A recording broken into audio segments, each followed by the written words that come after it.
जय हिंद मेरे दोस्तों। आप सभी के लिए मैं फिर से 10th क्लास के फिजिक्स का जो 4th नंबर चैप्टर है विद्युत, उससे जो वीवीआई क्वेश्चन है उसमें जो मैं लेकर आया हूँ, और आप लोग इसे याद कर लेंगे और लिख लेंगे। और आप लोग मेरे चैनल पर नए हैं तो मेरे चैनल को सब्सक्राइब, लाइक और कमेंट करना ना भूलें। उसके बाद मैं कहना चाहता हूँ कि ये वीडियो अंत तक देखें ताकि आप लोगों को अच्छे से समझ में आए। और फिर और डिस्क्रिप्शन में वीडियो दिया जाएगा, उसे भी आप लोग देखेंगे। आप सभी के लिए सभी वीडियो बनाया जा रहा है। आप सभी तुम इसे याद कर ले। आप सभी के बोर्ड में पूछा जाएंगे ये सब क्वेश्चन, ठीक है। देखिए मैं क्वेश्चन बताता हूँ। पहला क्वेश्चन क्या है, ओम के नियम को लिखे, है ना। ये सभी क्वेश्चन क्या है, सब वीवीआई है, सब वीवीआई क्वेश्चन है, वेरी वेरी इंपॉर्टेंट है एग्जाम के लिए, ठीक है। तो देखिए ओम के नियम को लिखना है। तो यदि किसी चालक की ताप में कोई परिवर्तन ना हो तो उसके सिरों पर लगाया गया विभवांतर उसमें प्रवाहित धारा का अनुक्रमानुपाती होता है। देखिए अगर किसी चालक का जो ताप है ना, वो नियत रह जाए, यानी वो स्थिर रहे ना, उसे चेंज किया जाए, यानी उसमें कोई परिवर्तन नहीं किया जाए, तो उसमें जो दोनों सिरों पर लगाया गया विभवांतर, उसके बाद उसमें जो धारा प्रवाहित हो रहा है वो दोनों आपस में क्या होगा, अनुक्रमानुपाती होगा। अर्थात भी बराबर क्या होगा, आई आर, यानी भी अनुक्रमानुपाती क्या होगा, आई, यानी भी समानुपाती आई, या भी बराबर आई आर, जहां आर क्या एक नियतांक है। नियतांक करने का मतलब क्या होगा, वो कभी नहीं चेंज होता है, ठीक है। आर को क्या बोलते हैं हम, प्रतिरोध भी बोलते हैं, ठीक है। तो आर यहाँ पर नियतांक है। अगला क्वेश्चन क्या है, प्रत्यावर्ती धारा एवं डिस्क धारा में क्या अंतर है, स्पष्ट करें। अंतर लिखे पूछेगा आपसे, बोर्ड में क्वेश्चन पूछेगा कि डिस्क धारा और फिर प्रत्यावर्ती धारा में क्या अंतर है, आप लोग बताएं। तो देखिए डिस्क धारा की तरफ हम देखेंगे। इस धारा का परिमाण एवं दिशा समय के साथ स्थिर रहता है। जब इसमें क्या होता है, धारा प्रवाहित होता है तो उसका परिमाण और दिशा जो रहता है वो स्थिर रहता है। जबकि देखिए प्रत्यावर्ती धारा में इस धारा का परिमाण एवं दिशा समय के साथ बदलता रहता है ना, उसमें चेंज होते रहता है, इसमें चेंज नहीं होता है। उसके बाद इसमें देखिए इसे एक स्थान से दूसरे स्थान तक ले जाने में अधिक ऊर्जा व्यय होता है। देखो डिस्क धारा को डीसी करंट भी बोलते हैं, प्रत्यावर्ती धारा को एसी भी बोलते हैं, ठीक है, याद रखिएगा।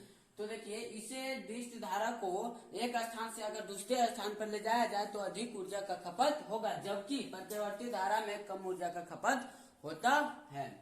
देखिए तीसरा क्या, ट्रांसफार्मर की मदद से इसके विभवांतर को घटाना बढ़ाना संभव नहीं, यानी डिस्क धारा के विभवांतर को कभी हम ट्रांसफार्मर की मदद से घटा या बढ़ा नहीं सकते हैं, जबकि प्रत्यावर्ती धारा के विभवांतर को ट्रांसफार्मर की मदद से घटाना बढ़ाना संभव है। उसके बाद डिस्क धारा हमारे लिए कम खतरनाक होता है, जबकि प्रत्यावर्ती धारा हमारे लिए ज्यादा खतरनाक होता है। अन्य डिस्क धारा कहने का मतलब जो बैटरी में धारा प्रवाहित होता है उसे डिस्क धारा कहते हैं। प्रत्यावर्ती धारा जो हमारे घरों में लगा हुआ रहता है, लाइन जिससे आता है, उसे ही प्रत्यावर्ती धारा कहते हैं। देखिए आप लोग इसे याद कर लेंगे और विश्वास है मुझे कि आप लोग जरूर याद करेंगे। ऐसे मन लगा के पढ़िए, यही सब आपके एग्जाम में पूछे जाएंगे क्वेश्चन। अगला प्रश्न देखिए है तीसरा नंबर, प्रतिरोध किसे कहते हैं, इसका एसआई मात्रक लिखे तथा प्रतिरोध किन कारकों पर निर्भर करता है। यानी प्रतिरोध क्या है, अब प्रतिरोध किस पर निर्भर करता है ये बताना है, ठीक है। तो देखिए प्रतिरोध चालक का वह गुण है जिसके द्वारा विद्युत धारा के प्रवाह को विरोध किया जाता है। यानी विद्युत धारा के प्रवाह को क्या करता है, वो विरोध करता है, यानी उसका अपोजिट है, उल्टा है, ठीक है, यानी रोकता है, उसे चालक का प्रतिरोध कहते हैं। इसका एसआई मात्रक ओम है। प्रतिरोध का एसआई मात्रक क्या है, ओम है, ठीक है। इसे संकेत में ऐसे लिखा जाता है ओम, ठीक है। अगला देखिए, किसी चालक का प्रतिरोध निम्न कारकों पर निर्भर करता है। पहला देखिए चालक की लंबाई पर करता है, यानी चालक की जो लंबाई कितना है। उसके बाद अनुप्रस्थ काट के क्षेत्रफल, उसका क्षेत्रफल कितना हो सकता है। पदार्थ की प्रकृति पर और चालक का तापमान पर एक विद्युत का प्रतिरोध निर्भर करता है, ठीक है। यानी जिस टाइप का चालक होगा उस टाइप का उसका प्रतिरोध होगा। देखिए अगला क्वेश्चन क्या है, विद्युत लैंपों के तंतु निर्माण में टंगस्टन का प्रयोग हम क्यों करते हैं। अर्थात इसे कह सकते हैं कि विद्युत बल्ब में जो फिलामेंट टंगस्टन का लगा रहता है वो हम टंगस्टन का ही क्यों करते हैं, क्या फायदा है टंगस्टन का करने से। ठीक है, तो देखिए विद्युत बल्ब में टंगस्टन का फिलामेंट इसलिए बनाया जाता है क्योंकि टंगस्टन का गलनांक लगभग 3400 डिग्री सेल्सियस अधिक, यानी गलनांक इसका अधिक होता है और फिर प्रतिरोधकता कम होता है, यानी एक गलता बहुत कम, बहुत देरी में। ठीक है, और देखिए इसीलिए पतला और लंबा तार लेना पड़ता है ताकि प्रतिरोधक अधिक हो और उसमें अधिक प्राप्त किया जा सके, है ना। इसका इसीलिए हम देखे टंगस्टन देखे होंगे आप लोग बल्ब में कि इतना पतला रहता है टंगस्टन का तार, फिलामेंट उसका जो रहता है, तंतु जो रहता है वो इतना पतला लिया जाता है। क्यों? क्योंकि ताकि इसका प्रतिरोध अधिक हो और फिर उसका क्या हो, ऊष्मा अधिक उत्पन्न हो। ठीक है, इसका एक फायदा है, एक गलता बहुत ज्यादा देरी में है और ऊर्जा भी बहुत ज्यादा ये प्राप्त करता है, यानी देता है, उत्पन्न करता है। ठीक है, देखिए 55 नंबर क्वेश्चन क्या है, विद्युत आवेश क्या है, यह कितने प्रकार के होते हैं। तो विद्युत आवेश क्या है इसके बारे में बताना है, यह कितने प्रकार के होते हैं बताना है ना। तो देखिए इलेक्ट्रॉन के सतत प्रवाह को विद्युत आवेश कहते हैं। इसका SI मात्रक कूलम है। यह दो प्रकार के होता है, पहला धन आवेश और दूसरा ऋण आवेश। यानी इलेक्ट्रॉन का सतत प्रवाह करने का मतलब क्या, यानी इलेक्ट्रॉन के लगातार प्रवाह को हम आवेश कहते हैं और आवेश का SI मात्रक क्या होता है, कूलम होता है। अब देखिए यह दो प्रकार के होता है, धन आवेश और ऋण आवेश। ठीक है, देखिए अगला प्रश्न है 6ठा नंबर क्वेश्चन, प्रतिरोधों का संयोजन या समूहन क्या है, यह कितने प्रकार के होते हैं। यानी प्रतिरोध का संयोजन क्या है या उसे कह सकते हैं समूहन क्या है, यानी समूह क्या है, उसे क्या किससे कहते हैं, उसके बाद यह कितने प्रकार के होते हैं ये बताना है हमें। तो देखिए विद्युत परिपथ में दो या दो से अधिक प्रतिरोधों या चालकों, प्रतिरोधों यानी चालकों को एक साथ जोड़ना प्रतिरोधों का संयोजन या समूहन कहता है। जब दो या दो से अधिक प्रतिरोध को आपस में जोड़ दिया जाता है तो उसे ही क्या कहते हैं, प्रतिरोधों का संयोजन कहते हैं। संयोजन में क्या होता है, जोड़ना। ठीक है, उसके बाद देखो संयोजन दो प्रकार के होते हैं, कितने प्रकार के, दो प्रकार के होते हैं। कौन कौन, श्रेणी क्रम और समांतर क्रम।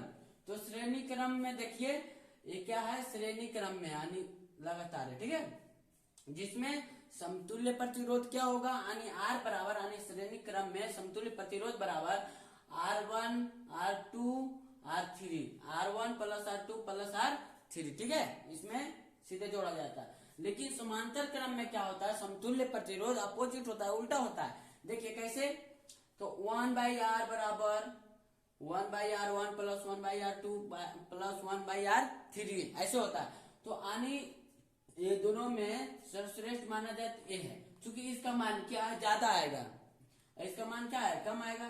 देखिए अगला क्वेश्चन क्या है, विद्युत बल्ब में निष्क्रिय गैस क्यों भरी जाती है।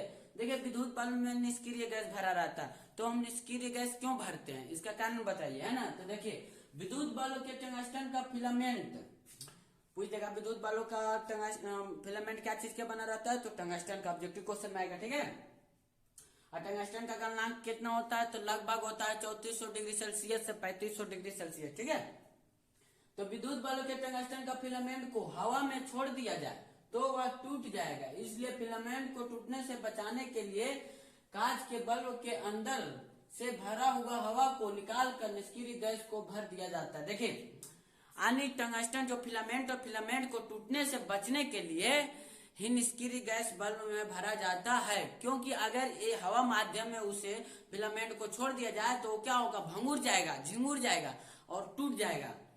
ठीक है, इसीलिए उसे बचाने के लिए, टंगस्टन के फिलामेंट को बचाने के लिए ही हम बल्ब में, कांच के बल्ब में उसे क्या करते हैं, जो हवा माध्यम रहता है उसे निकाल देते हैं, निष्क्रिय गैस उसे भर जाते हैं।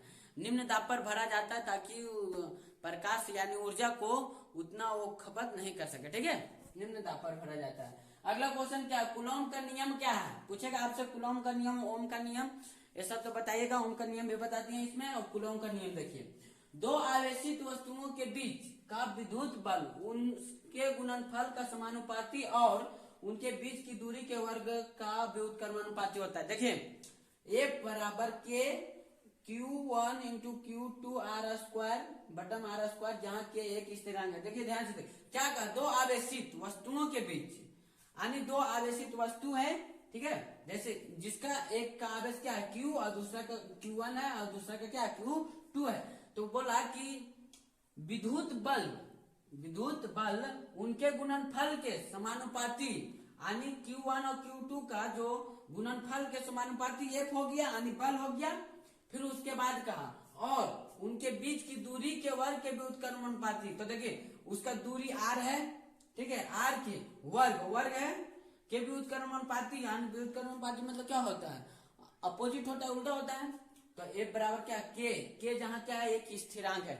तो चलिए दोस्तों आज इस चैप्टर में इतना ही बेबी आई क्वेश्चन था, तो आप लोग इसे याद कर लेंगे और लाइक और कमेंट शेयर करना ना भूले, अपने दोस्तों के पास भी भेज दीजिएगा ताकि वो भी इसे पढ़कर और अच्छे से अच्छे मार्क्स प्राप्त कर सके, ठीक है। तो चलता हूँ, फिर अगला क्लास में मिलूंगा, देख लीजिए आप लोग इसे याद कर लेंगे।